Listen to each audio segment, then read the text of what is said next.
كنتم خير أمة أخرجت للناس تأمرون بالمعروف وتنهون عن المنكر وتؤمنون بالله۔ مطلب یہ ہے ساتھیو، ایک انسان کو، ایک مومن کو یہ ہمیشہ سوچنا چاہیے کہ اسے ہمیشہ نہیں رہنا ہے، وہ کچھ ایسے عمل کر کے ضرور جائے جو اسے بعد میں فائدہ دینے والے ہیں۔ ساتھیو، انسان کا اصل چیز یہ ہے کہ انسان جو کچھ بھی عمل کرتا ہے اللہ تبارک و تعالی اسے اس کا اجر تو متعین کر دیا ہے، لکھ دیا ہے۔ نماز کا اجر کیا ہے؟ اللہ نے لکھ دیا ہے، جتنی نمازیں پڑھی وہ اللہ تعالیٰ کے نزدیک وہاں پر موجود ہے۔ لیکن ایک انسان کی خواہش ہے، ایک انسان کا خیال اور جذبہ ہے، وہ یہ ہے کہ مثال کے طور پر آپ یہاں ہیں، ایک آدمی سوچتا ہے کہ ہم کوئی ایسا کام کریں کہ ہم اگر یہاں سے چلے بھی جائیں، چاہے انڈیا پاکستان میں، یا یہیں پر کوئی ایسی چیز چھوڑ کر کے جائیں کہ جو پیسہ ہم نے جمع کر رکھا ہے وہ تو جمع کر ہی رکھا ہے، اس سے تو ہم مستفید ہوں گے ہی، اس کا تو کوئی بھروسہ ہی نہیں کب ختم ہو جائے، لیکن کچھ ایسا کام چھوڑ کر کے جائیں کہ ہمارے جانے کے بعد بھی ہمیں اس میں سے کچھ ملتا رہے۔ ہر انسان کی ایک خواہش ہوا کرتی ہے، چاہے وہ یہاں پر بنائے یا اپنے ملک میں بنائے۔ جب ہمارے بڑھاپے کا وقت آ جائے، ہماری کمزوری کا وقت آ جائے، ہم ریٹائر ہو جائیں، تو کچھ ایسی چیزیں ضرور ہوں کہ اس کا فائدہ، اس کی آمدنی ہمیں ملتی رہے تاکہ ہمارے کام آئے۔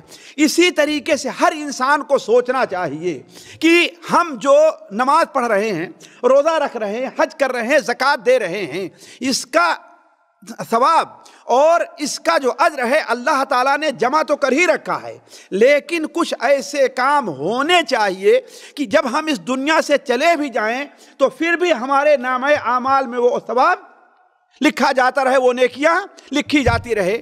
تو جہاں تک ہم نے سمجھا ہے، بڑی تلاش کے بعد مجھے ایسے اعمال دو قسم کے ملے ہیں۔ ایک عمل تو وہ ہے کہ انسان خود اس کا سبب بنتا ہے، خود وہ کر کے جاتا ہے اور اس کا ثواب مرنے کے بعد بھی اس کو اجر ملتا رہتا ہے۔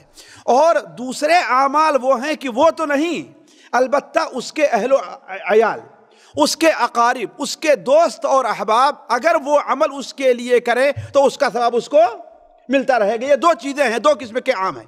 ایک کام تو وہ ہے کہ وہ خود وہ کرے، وہ کر کے جا رہا ہے، اور ایسے کام چھوڑ کر کے جا رہا ہے کہ اگرچہ وہ اس دنیا سے چلا گیا، اب نماز نہیں پڑھ سکتا، اب روزہ نہیں رکھ سکتا، اب زکوٰۃ نہیں دے سکتا، اب حج نہیں کر سکتا ہے، اب مدرس ہے تو اب بچوں کو نہیں پڑھا سکتا ہے، لیکن کچھ ایسے کام کر کے جا رہا ہے کہ اب تک جو کام کرتا رہا ہے جیسے اس کے نامہ اعمال میں اضافہ ہوتا رہا ہے، اس کے جانے کے بعد بھی اضافہ ہوتا رہے گا۔ اور دوسری قسم کیا ہے؟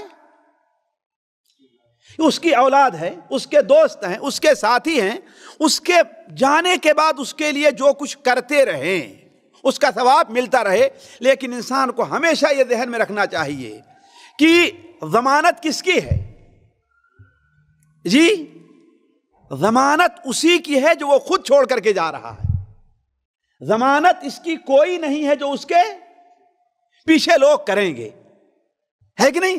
اس لیے کہ پیچھے جو لوگوں کی مثال ہے وہ ایک دعا جیسی ہے۔ دعا کو قبول کرنا اللہ تعالیٰ کی مرضی پر ہے، اللہ دعا قبول کرتا ہے کہ نہیں کرتا ہے۔ اور جو انسان مثال دعا کرتا ہے تو دعا کی قبولیت کے لیے کچھ شرائط بھی تو ہیں نا، آجا ان شرطوں کو پورا کرتا ہے کہ نہیں کرتا۔ انہی میں سے ایک شرط یہ بھی ہے کہ انسان دل کی گہرائی اور اخلاص کے ساتھ دعا کرے۔ ایک شرط کیا ہے؟ دل کی گہرائی اور دل کے اخلاص کے ساتھ، یہ نہیں کہ زبان سے دعا کے الفاظ نکل رہے ہیں اور اس کی خواہش ہے کتنا جلدی ہمیں فرصت مل جائے، جیسے لوگ عمرہ کرنے گئے چاہتے ہیں کتنا جلدی عمرہ کر کے ہم فارغ ہو جائیں۔ تو عمل کی قبولیت کا بہت بڑا دخل انسان کے اپنے ضمیر کا اور دل کے احساس کا ہے، اور ظاہر بات ہے یہ احساس دوسرے کی ضمانت نہیں ہو سکتی ہے۔ ہر انسان بہتر سمجھتا ہے کہ یہ عمل وہ کس طریقے سے کر رہا ہے، تو کہنے کا مطلب زیادہ ضمانت کس کی ہے؟ اسی چیز کی ہے جو انسان خود اپنے لیے چھوڑ کر کے جاتا ہے۔